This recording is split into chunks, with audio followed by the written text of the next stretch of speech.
Ankafalina ny orabako anao zay manaraka ny mety toetry ny andro ho an'ny faharoa folon'ny volana oktobra 2020 sy 2020.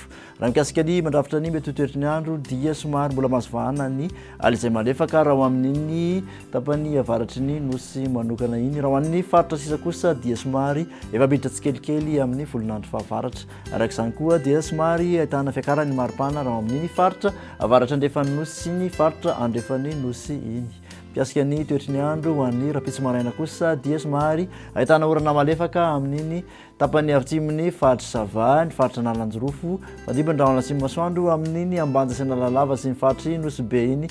Ahitana zavotany kosa ny vao maraina raha ho an'ny faritra Voantany, ibalika amin'ny masoandro raha ho an'ny faritra Sisa. Raha ny tolakandro kosa dia mbola ahitana orana malefaka hatrany raha ho an'ny Antala sy ny faritra Analanjorofo, mbola ahitana fifandimpiasan'ny rahona sy masoandro kosa amin'iny nosy be sy ambanja Analalava iny. Andrahoana kosa ny andro raha ho an'ny faritra Melaky, ibalika hatrany masoandro raha ho an'ny faritra Sisa. Ny maripana ambandrindra voavinavina dia 12 degré Celsius ho amin'ny faritra Vakinakaratra, manodidina ny 13 ka hatramin'ny 14 raha ho an'ny faritra Ampovoantany, ary mihoatra ny 20 kosa raha ho an'ny Morotsiraka rehetra.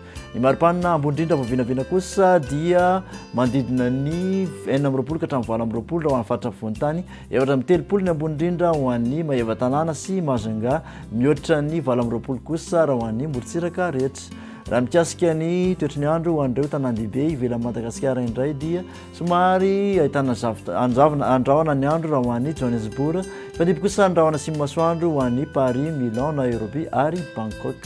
Raha ny toetry ny andro ho an'ny nosy manodidina Madagasikara kosa dia ahitana orana tandrifin-drahona avokoa raha ho an'ny Seychelles, Comores ary Maurice, ibalika amin'ny masoandro ho an'ny La Réunion. Dia saorana be dia be ianao izay nanaraka an'izany hatramin'ny farany, manasa anao amin'ny manaraka indray. Veloma tompoko.